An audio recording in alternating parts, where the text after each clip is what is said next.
రేవంత్ ప్రభుత్వ నిర్లక్ష్యంతో 13 లక్షల మంది పేద ఎస్సీ ఎస్టీ బీసీ మైనార్టీ విద్యార్థులు ఉన్నత విద్యకు దూరమయ్యే ప్రమాదం ఉందని బీఆర్ఎస్ వర్కింగ్ ప్రెసిడెంట్ కేటీఆర్ ఆవేదన వ్యక్తం చేశారు. ఫీజు రియంబర్స్మెంట్ ఇవ్వడానికి ఒక్క పైసా కూడా లేదని డిప్యూటీ సీఎం చెప్పడం కాంగ్రెస్ ప్రభుత్వ చేతగానితనానికి నిదర్శనమన్నారు. తెలంగాణ భవన్లో జరిగిన జూబ్లీహిల్స్ నియోజకవర్గ వెంగళరావు నగర్ డివిజన్ స్థాయి బూత్ కమిటీ సమావేశంలో పాల్గొన్న కేటీఆర్ 10 ఏళ్ల బీఆర్ఎస్ పాలనలో తాము 20,000 కోట్ల ఫీజు రియంబర్స్మెంట్ బిల్లులు చెల్లించామన్నారు. 2014లో అధికారంలోకి వచ్చినప్పుడు గత కాంగ్రెస్ ప్రభుత్వం పెండింగ్లో ఉంచిన 3,000 కోట్ల రూపాయలను కూడా చెల్లించామన్నారు. అయితే ప్రస్తుత కాంగ్రెస్ ప్రభుత్వం మాత్రం డబ్బులు లేవన్న సాకుతో పెండింగ్ బకాయిలను ఇవ్వడం లేదని విమర్శించారు. డబ్బులన్నీ ఉద్యోగుల జీతాలు సంక్షేమ పథకాలకే ఖర్చు అవుతున్నాయని, ఫీజు రియంబర్స్మెంట్కు ఒక్క పైసా కూడా లేదని డిప్యూటీ సీఎం బట్టి విక్రమార్క చెప్పడం సిగ్గుచేటన్నారు. సర్టిఫికెట్లు ఇస్తలేరు కాలేజీలో, వీళ్ళు ఫీజు రియంబర్స్మెంట్ కట్టాలి కదా. రాజశేఖర రెడ్డి గారు ఉన్నప్పుడు ఒక పథకం తెచ్చిండు, మంచి పథకం. ఏంటిది అది? పిల్లలు ప్రైవేట్ కాలేజీలో చదువుకుంటే వాళ్ళకు కాలేజీలకు పిల్లల తరఫున ఫీజు కట్టాలి, అది ఫీజు రియంబర్స్మెంట్. మన గవర్నమెంట్ వచ్చినప్పుడు, కేసీఆర్ గారి గవర్నమెంట్ వచ్చినప్పుడు కాంగ్రెస్ వాళ్ళు, అప్పుడున్న కాంగ్రెస్ ప్రభుత్వం మన మీద ఒక 3,000 కోట్ల బాకీ ఇడిచిపెట్టిపోయింది. ఇడిచిపెట్టిపోతే ఆ 3,000 కట్టినాం. ఆ 3,000తో పాటు 9.5 సంవత్సరాల్లో మరొక 17,000 కోట్లు కట్టినాం. అంటే 20,000 కోట్ల రూపాయలు పిల్లల ఫీజు రీయింబర్స్మెంట్ కోసం మనం కట్టినాం. అంతేగాని కాంగ్రెస్ వాడు ఇడిచిపెట్టిపోయిన బాకీ కాంగ్రెస్ వాడు కట్టాలి, నాకేం సంబంధం అని మనం అనలే. బరాబర్. ఎందుకంటే గవర్నమెంట్ అనేది కంటిన్యూగా ఉండాలి. ఒకరు ఉంటాడు, నెక్స్ట్ ఇంకోటి వస్తాడు, అటెంకి ఇంకోటి వస్తాడు. ఎవరున్నా ప్రజలకు ఇచ్చిన వాగ్దానం అమలు చేయాలి. కాబట్టి మనం కట్టినాం. 10 ఏళ్లలో 20,000 కోట్లు కట్టినాం. నిన్న వీళ్ళు ఏమంటారు ఎరికైనా కాంగ్రెస్ వాళ్ళు? డిప్యూటీ సీఎం, ఏ డిప్యూటీ సీఎం అయితే మాట ఇచ్చిండో మాకు తెలుసు, 100 సంవత్సరాల పార్టీ, 120 సంవత్సరాల పార్టీ, రాష్ట్రాన్ని ఎట్లా నడపాలో మాకు తెలిసినట్టు ఎవరికి తెలియదు అని చెప్పిన పెద్ద మనిషి నిన్న చెప్తున్నాడు, మీకు ఫీజు రీయింబర్స్మెంట్ ఇచ్చినందుకు మాకు అక్కడ పైసలు లేవట విద్యార్థులకు. అంటే ఎంత అన్యాయం అంటే 13 లక్షల మంది విద్యార్థులు, ఒక్కరు కాదు ఇద్దరు కాదు, 13 లక్షల మంది విద్యార్థులకు ఇలా శటగోపం పెడుతున్నది కాంగ్రెస్ పార్టీ. వాళ్ళు సర్టిఫికెట్లు తీసుకోలేకుండా కాలేజీలకి వెళ్ళి వాళ్ళని ఆగం చేస్తున్నది కాంగ్రెస్ పార్టీ. ముస్లింలు కావచ్చు, ఎస్సీలు కావచ్చు, ఎస్టీలు కావచ్చు, బీసీలు కావచ్చు, లేదా అగ్రవర్ణాల్లో ఉండే పేదలు కావచ్చు, బాగుండాలే, చదువుకోవాలన్న ఉద్దేశంతో ఒక మంచి పథకం ఆనాడు రాజశేఖర రెడ్డి గారు పెడితే దాన్ని కొనసాగించింది కేసీఆర్ గారి ప్రభుత్వం. మనం ఎన్నడూ వివక్ష చూపెట్టలేదు. తెలంగాణ రాష్ట్రంలో ఫిరాయింపు ఎమ్మెల్యేల వ్యవహారంపై అటు అధికార కాంగ్రెస్, ఇటు ప్రతిపక్ష బీఆర్ఎస్ మధ్య గత కొన్ని రోజులుగా మాటల యుద్ధం కొనసాగుతూనే ఉంది. తమ పార్టీ నుండి గెలిచి ఫిరాయించిన ఎమ్మెల్యేలపై అనర్హత వేటు వేయాలని బీఆర్ఎస్ డిమాండ్ చేస్తుండగా ఆ ఎమ్మెల్యేలు మాత్రం తాము పార్టీ మారలేదని అంటున్నారు. తాము నియోజకవర్గ అభివృద్ధి కోసమే సీఎం రేవంత్ను కలిశామని వారు అందుకున్న నోటీసులకు సమాధానం పేర్కొన్నారు. అయితే తమ పార్టీ నుండి గెలిస్తే బీఆర్ఎస్ చేపట్టే కార్యక్రమాలకు వారు ఎందుకు దూరంగా ఉంటున్నారని బీఆర్ఎస్ ప్రశ్నిస్తుంది.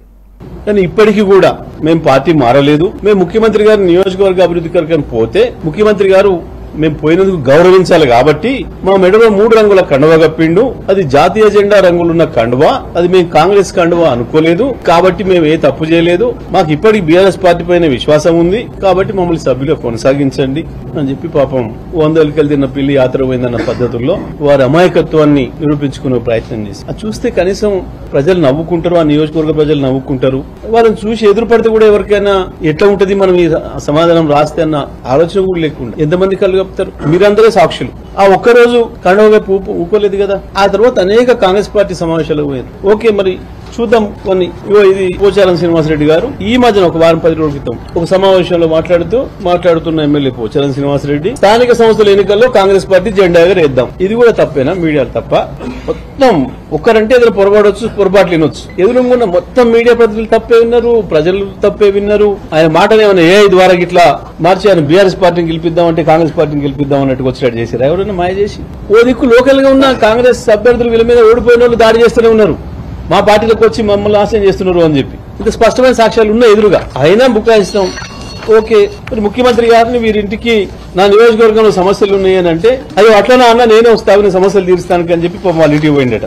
ముఖ్యమంత్రి గారు పోయినాడు. వారు చెప్పిన సమాధానంలో వారు రాసిచ్చిన దాంట్లో వచ్చి చాలా తీవ్రమైన సమస్యలు ఉన్నాయి రైతాంగానికి, అవి నా దగ్గర పరిష్కారం ఉంది, నన్ను అడుక్కోపోదామని వచ్చిండు ముఖ్యమంత్రి పరిష్కారం అని చెప్పి రాసిండు దాంట్లో. మరి ముఖ్యమంత్రి ఒకే కానీ మరి గీనవరు రాహుల్ గాంధీ ఎందుకు కలిసిండు? ఏమనాలి దీన్ని? ఏమనుకోవాలి? ఇంత ఇదేంటిది? కాంగ్రెస్ పార్టీ ప్రచార రథం. ముఖ్యమంత్రి అంటే నీటికి నీ నియోజకవర్గ సమస్యలు తీరుద్దామని చెప్పి వచ్చిండు. మరి ఇదేంది? ఇది ఎవరిది ఉండాలి? కేసీఆర్ది ఉండాలి కదా. నీ కేసీఆర్ మీద నమ్మకం ఉంటే. ఫీజు రియంబర్స్మెంట్ కోసం ప్రైవేట్ కళాశాలల యాజమాన్యాలు చేపట్టిన బంద్కు మద్దతు తెలుపుతున్నామని భారతీయ జనతా పార్టీ తెలంగాణ అధ్యక్షుడు రామచంద్రరావు అన్నారు.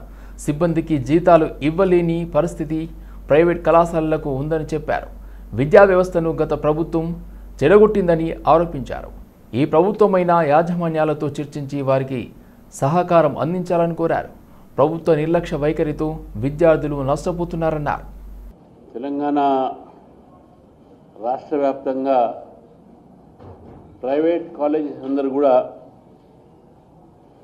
మేము కాలేజీని నడపలేము, కాలేజీ తాత్కాలికంగా మేము క్లోజ్ చేస్తాము, మూసేస్తాము అనేటువంటి నిర్ణయం ఏది తీసుకున్నారో ఆ నిర్ణయానికి భారతీయ జనతా పార్టీ పూర్తి మద్దతు పలుకుతూ ఉంది. 8,000 పై చిలుకు కోట్ల రూపాయలు ఈరోజు బకాయి ఉన్నటువంటి ప్రభుత్వం ఫీజు రీఎంబర్స్ కింద ఫీజు రీఎంబర్స్మెంట్ చేయకుండా 2 సంవత్సరాల నుంచి ఈ కాలేజీలు అనేది కూడా ఒక్క పైసా కూడా వీళ్ళకి ఇవ్వకుండా ఈరోజు వాళ్ళని నడిదారిలో పడేసినటువంటి ఒక పరిస్థితి చూస్తూ ఉన్నాం. గత 6 నెలలుగా చాలా కాలేజెస్ వారి సిబ్బందికి వారు చెప్పేటటువంటి ప్రొఫెసర్లకు, టీచర్లకు, లెక్చరర్స్కు జీతాలు ఇవ్వలేని పరిస్థితి కూడా ఈరోజు ఏర్పాటు పడింది.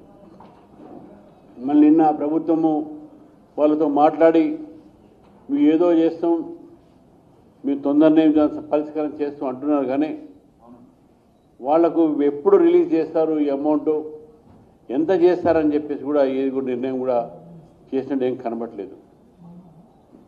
తెలంగాణ ఎన్నికల గతంలో అసెంబ్లీ ఎన్నికల్లో కాంగ్రెస్ పార్టీ, తెలంగాణ కాంగ్రెస్ పార్టీ ఆ రోజు 6 గ్యారంటీలో ఎడ్యుకేషన్కి కూడా 5 లక్షల విద్యా కార్డు ఏదో చెప్పి ఇస్తానని చెప్తున్నారు.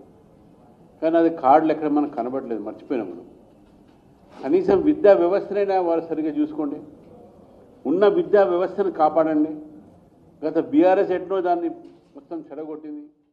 ఏపీ సీఎం చంద్రబాబు కీలక ప్రకటన చేశారు. వచ్చే ఏడాది నుండి యూరియా వాడకం తగ్గించే రైతులకు ప్రోత్సాహకాలు అందిస్తామన్నారు. తగ్గించే ప్రతి కట్టకు 800 నేరుగా రైతులకు అందిస్తామని చెప్పారు. రైతు నష్టపోకూడదు, ప్రజారోగ్యం బాగుండాలని పేర్కొన్నారు. కలెక్టర్ సదస్సులో వ్యవసాయ రంగంపై చర్చ సందర్భంగా ఆయన మాట్లాడారు. యూరియా ఎక్కువ వాడడం వల్ల క్యాన్సర్ వస్తుంది. దీని వాడకంపై రైతుల్లో చైతన్యం తీసుకురావాలి. ఏపీలో క్యాన్సర్ టాప్ 5 రోగాల జాబితాలో ఉంది. వాడకం ఇలాగే కొనసాగితే క్యాన్సర్లో నెంబర్ 1కి వెళ్ళిపోతాం. వచ్చే ఏడాది నుండి ఎంతవరకు అవసరమో అంతే వినియోగించాలి. మైక్రోన్యూట్రియంట్స్ సప్లిమెంట్స్ కింద ఇవ్వాలి. యూరియా ఎక్కువ వాడితే ఎక్కువ పంట వస్తుందనుకోవడం సరికాదు. దీని అతి వాడకంపై పంజాబ్ను కేస్ స్టడీగా చూడాలి అని చంద్రబాబు తెలిపారు. మనుషులను స్టీరాయిడ్స్ వాడినట్టు యూరియా వాడుతున్నాం. That is the biggest problem. Urea వల్ల క్రాప్ ఎక్కువ వస్తుందని ఆశతో యూరియా వాడుతున్నారు. నేను చాలాసార్లు మీకు చెప్పాను, Punjab is a case study. పంజాబ్లో ఈరోజు 2 trains every day cancer patients it is carrying to Delhi. Cancer ఎక్కడైనా సరే కోరిలేషన్ మీరు వెళితే backward, either pesticides or urea, fertilizer, chemical fertilizer or pollution. These are all the reasons. మనం కూడా టాప్ 10 డిసీజెస్ చూస్తే top 10లో రెండోది అనుకుంటాను. ఇప్పుడు కృష్ణబాబు పాతగా ఇది, ఇప్పుడు గౌరవ్ ఉంటాడు. క్యాన్సర్ ఇది the second biggest disease or third biggest in Andhra Pradesh. Top 10లో 3-4లో టాప్ 5లోనే వస్తుంది. స్టిమ్యులేట్ చేయడానికి వాడాలి తప్ప అది సప్లిమెంటేషన్ ఎరువు కాదు, మైక్రో న్యూట్రియంట్స్ కాదు. ఈ విషయం మీరు గుర్తుపెట్టుకోండి. ఇప్పుడు అది రాసుకుంటాం మేము. నెక్స్ట్ ఇయర్ నుంచి ఎంతవరకు అవసరమో ఇట్ ఈస్ ఏదో కొద్దిగా ఇస్తున్నాను కాదు, సాయిల్ ఫెర్టిలిటీని బట్టి, డెఫిషియన్సీస్ బట్టి మైక్రో న్యూట్రియంట్స్ సప్లిమెంట్ చేయాలి. ఇక్కడ వచ్చిందంటే ఫార్మర్స్ అది చేయడం లేదు. దానివల్ల ఏమవుతుందంటే సాయిల్ మొత్తం డిట్రేట్ అయిపోతా ఉంది. దాన్ని మనం బ్యాలెన్స్ చేద్దాం, ఏం చేయాలని వర్కౌట్ చేద్దాం. We're having clarity on that. Rangareddy జిల్లా షాద్నగర్ పట్టణంలో ట్రైబల్ వెల్ఫేర్ ఆధ్వర్యంలో జరుగుతున్న ఆర్టిఫిషియల్ ఇంటెలిజెన్స్పై జాతీయ స్థాయి అవగాహన సదస్సు కార్యక్రమానికి ముఖ్య అతిథిగా హాజరయ్యారు రాష్ట్ర గిరిజన సంక్షేమ శాఖ మంత్రి అడ్లూరి లక్ష్మణ్ కుమార్, షాద్నగర్ ఎమ్మెల్యే వీర్లపల్లి శంకర్, శాఖ కార్యదర్శి సీతాలక్ష్మి ఐఏఎస్ తదితరులు పాల్గొన్నారు.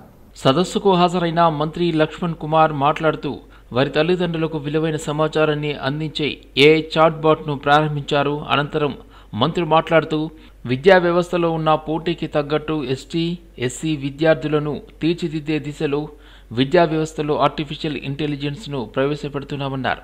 అలాగే ప్రతి నియోజకవర్గంలో ఒక్కో నియోజకవర్గానికి 200 కోట్ల వ్యయంతో 25 ఎకరాల్లో ఇంటిగ్రేటెడ్ పాఠశాలను స్థాపిస్తున్నామన్నారు. ఆర్టిఫిషియల్ ఇంటెలిజెన్స్పై స్కిల్ డెవలప్మెంట్ సెంటర్ను ఏర్పాటు చేస్తున్నామన్నారు.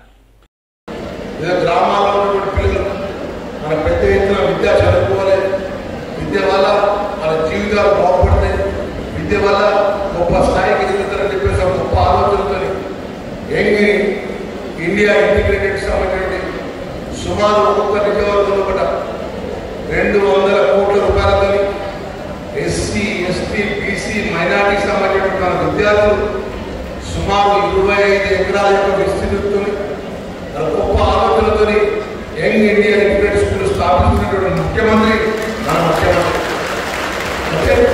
ఫస్ట్ క్లాస్ నుంచి 10th వరకు, 10th నుంచి డిగ్రీ వరకు, అదేవిధంగా ఆర్టిఫిషియల్ ఇంటెలిజెన్స్ ద్వారా గొప్పగా చెప్తున్నాం.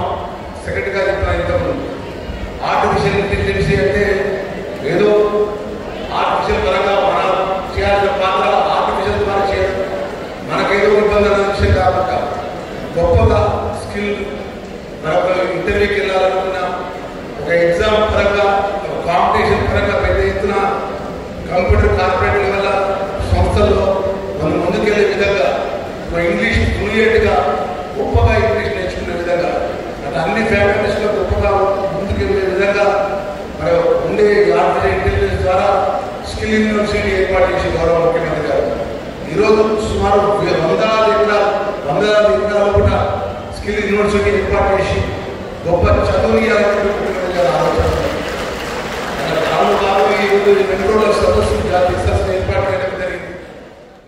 మేడ్చల్ జిల్లా గట్కేసర్ ఉమ్మడి మండలంలో అర్హులైన రైతులకు రుణమాఫీ కాకపోవడంతో రైతులు నిరాహార దీక్ష చేపట్టారు.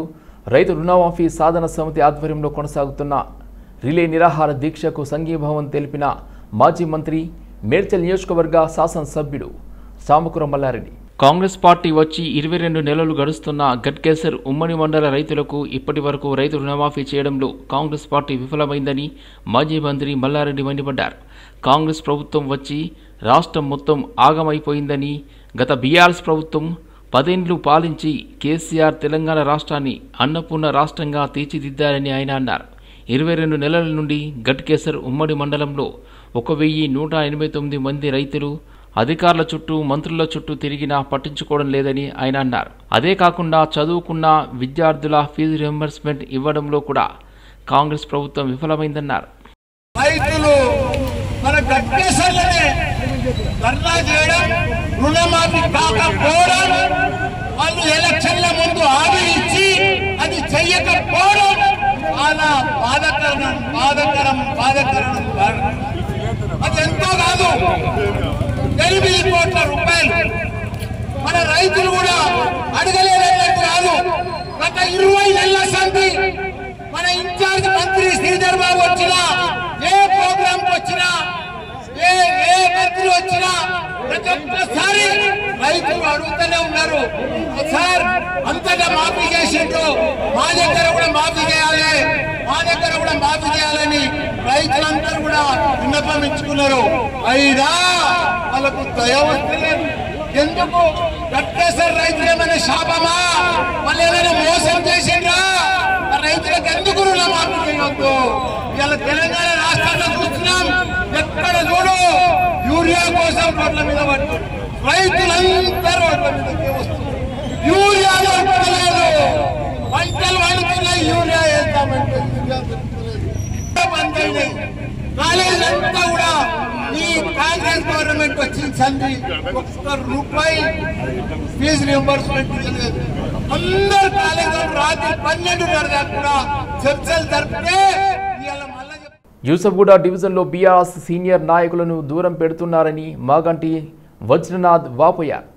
సీనియర్లను గుర్తించకుండా బీఆర్ఎస్ పార్టీ అధిష్టానం నూతనంగా పార్టీలోకి వచ్చిన వాళ్ళని ప్రోత్సహిస్తుందని ఆరోపించారు.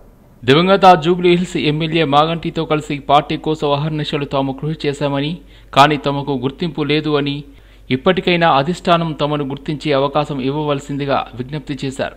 బీఆర్ఎస్ పార్టీని జూబ్లీహిల్స్ నియోజకవర్గంలో కాపాడాలి అంటే, పార్టీ గెలవాలంటే సీనియర్లని విస్మరించకుండా వారి బూతులు వారికే కేటాయించాలని అన్నారు.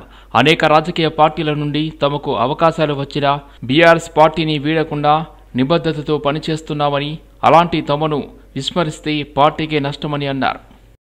వీళ్ళ ద్వారా మాకు డివిజన్ యొక్క పనులు ఏమన్నా చెప్తే నీట్గా అవుతాయని మేము అనుకుంటున్నాం. ఇదేమవుతుందంటే 2 గ్రూపులుగా పిలవక చేస్తాం వల్ల పార్టీ చాలా దెబ్బతినే పొజిషన్లో ఉంది. కాబట్టి మా పార్టీ బీఆర్ఎస్ గెలవాలి అని చెప్పి వీళ్ళు ఎంత కష్టపడినా ఆ టైంకి ముందుకు వెళ్ళలేకపోతున్నారు. మాకు అన్ని విషయాలు తెలిసినా కానీ మేము చెప్పలేదు, ఎవరు చెప్పాలి అన్నట్టు ఉంది. వీళ్ళు కూడా అదే మమ్మల్ని అడుగుతున్నారు. మేము ఏంటంటే గోపీనాథ్ దగ్గర ఉన్నప్పటి నుంచి వీళ్ళు మాతో ఉన్నారు, టచ్లో ఉన్నారు. మేము ఇక్కడ నాకంటే సీనియర్లు ఇక్కడ. నేను ఇప్పుడు నాకంటే టోటల్గా చూస్తే నేను సీనియర్, కానీ ఇక్కడ ఈ డివిజన్ ప్రకారం వీళ్ళు సీనియర్.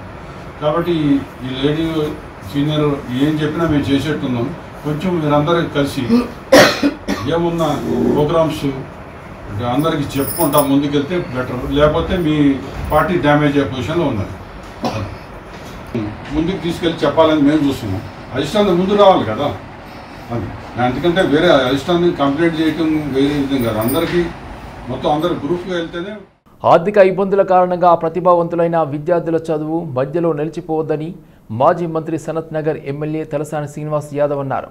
ఆదివారం సనత్ నగర్లోని ఈ లైబ్రరీలో సంకేత్ సోషల్ అవేర్నెస్ ఆర్గనైజేషన్ ఆధ్వర్యంలో 14 మంది పేద విద్యార్థులకు 3,06,000 రూపాయల ఆర్థిక సహాయాన్ని ఎమ్మెల్యే తలసాని శ్రీనివాస్ యాదవ్ పంపిణీ చేశారు.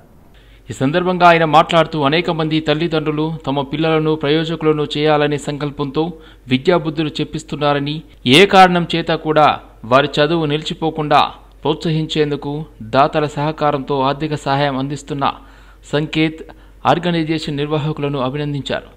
సంకేత్ సంస్థ ఆధ్వర్యంలో చేపట్టే కార్యక్రమాలకు ఇప్పటి వరకు తన సహాయ సహకారాలు అందిస్తూ వచ్చానని, ఇక ముందు కూడా ఉంటాయని ప్రకటించారు. ఈ కార్యక్రమంలో సనత్ నగర్ డివిజన్ బీఆర్ఎస్ అధ్యక్షుడు కులాన్ బాలరెడ్డి, నాయకులు ఖలీల్, సురేష్ గౌడ్, శేఖర్, ఫాజిల్, పురుషోత్తం, రాజేష్ ముద్రాజ్, జమీర్, సంకేత్ సంస్థ నిర్వాహకులు మురళి, మమత, ధనశ్రీ తదితరులు పాల్గొన్నారు. చదువుకోవాలనేటువంటి ఉత్సాహం ఉన్న ఆర్థికపరమైనటువంటి ఇబ్బందుల వలన చాలా మంది చదువుకోలేకపోతే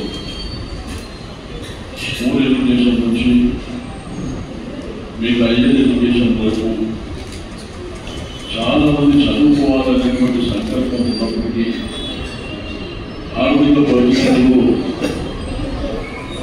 సహకరించకపోవడం మూలాన కూడా కొన్ని లక్షలాది మంది ఇబ్బంది పడుతున్నటువంటి సందర్భం మనకు తెలిసిందే.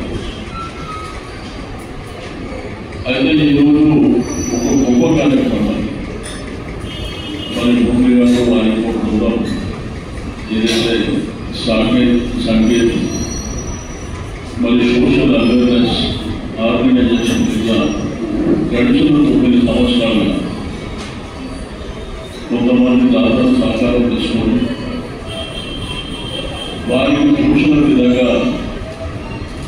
ఎంతో మంది సహాయం అందించాలని పేదవాళ్ళని సెలెక్షన్ చేసుకొని ఆ పిల్లల్ని ప్రోత్సహించినట్లయితే డెఫినెట్గా వారు ప్రయోజకులు కావడానికి ఆస్కారం ఉంటుందన్న సంకల్పం ఉద్దేశించుకొని పెద్ద అంబర్పేట వద్ద ఔటర్ రింగ్ రోడ్డుపై ఇన్నోవా కారు పల్టీ కొట్టడంతో ఇన్ఫోసిస్ ఎంప్లాయీ సౌమ్యారెడ్డి మృతి చెందగా మరో 6గురికి తీవ్ర గాయాలయ్యాయి.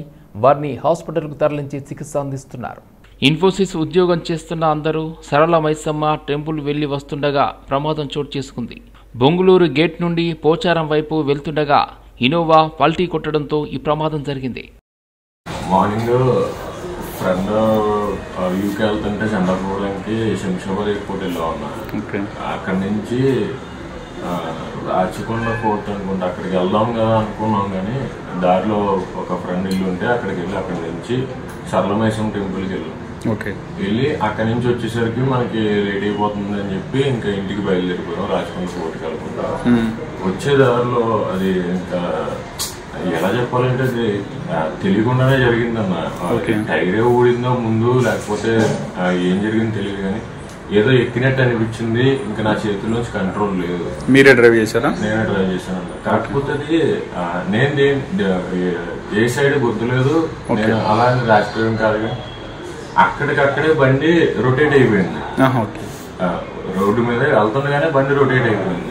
నేను దేనన్నా కొట్టినట్టు నాకు అనిపించినా సరే బండి రొటేట్ అవ్వదు కదా, రొటేట్ అయ్యి రివర్స్ లో వచ్చి తగిలిందని చెప్పి అంటున్నారు. ఎంతమంది ఉన్నారు కార్లో? 8 మంది ఉన్నారు. 8 మంది పాపం దెబ్బలు తగిలేసి ఇబ్బందిగా ఉన్నారు. అందరూ ఒకే కంపెనీలో చేస్తారు? నేను ఆ కంపెనీ కాదు, నేను వాళ్ళ ఫ్రెండ్. ఓకే. అలా జరిగేసరికి నేను ఆ డోర్ దగ్గర మిర్రర్ బ్రేక్ చేసుకుని బయటకు వచ్చి చూసేసరికి నా ఫ్రెండ్స్ అందరికి అబ్బాయిలందరికీ తగిలేసి ఉన్నాయి. ఈ అమ్మాయిలు ఎక్కడ ఉన్నారో తెలియట్లేదు. ఎంతమంది అమ్మాయిలు ఉన్నారు? 3 అమ్మాయిలు.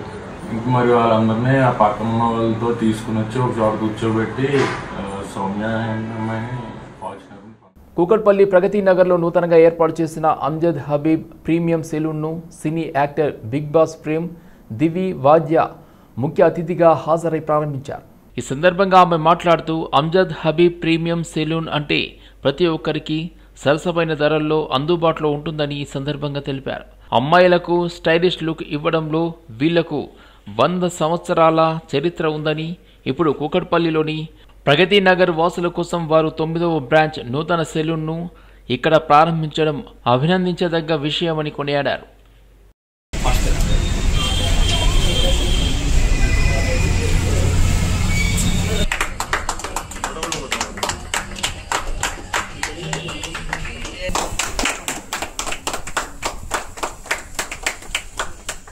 Amjad Habib premium salon open అయింది అండ్ ప్రీమియం అన్నట్టుగానే ప్రీమియం గా ఉంది. చాలా చాలా బాగుంది, కానీ చాలా ఎక్స్పెన్సివ్ అలా అనుకోకూడదు. ఇక్కడ చాలా రీజనబుల్ ప్రైసెస్ లో ఉన్నాయి. ప్రతి ఒక్కరు ఎక్స్పీరియన్స్ చేయాల్సిన సెలూన్ ఇది. అండ్ ఈ హబీబ్స్ అనేది 100 years ప్లస్ ఎక్స్పీరియన్స్ ఉన్న సెలూన్ అండ్ దీనికి ఫ్రాంచైజీస్ ఉన్నాయి.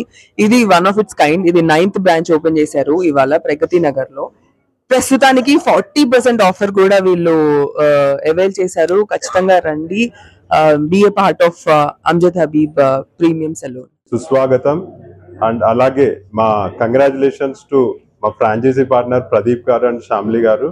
So is young and dynamic entrepreneur and చాలా ఒక 2 months నుంచి ఇంటీరియర్స్ లో కానీ, బ్రాండింగ్ లో కానీ, ప్రోడక్ట్స్ లో కానీ, టీమ్ రిక్రూట్మెంట్ లో కానీ చాలా అత్యంత వేగంగా ఈ ప్రాజెక్ట్ ని కంప్లీట్ చేసి ప్రగతి నగర్ లో ఈ రోజు ప్రారంభించాము. And coming to Amjad Habib, it have 100 years of legacy. It is derived from Habib's and Javed Habib family. Across India, we have 50+ stores. So right now, we have opened in Pragati Nagar. I wish all Pragati Nagar people to visit here and avail 40% discount on hair, skin and all body services. And వేరే salons కి అమ్జద్ హబీబ్ కి difference ఏంటంటే we go with an premium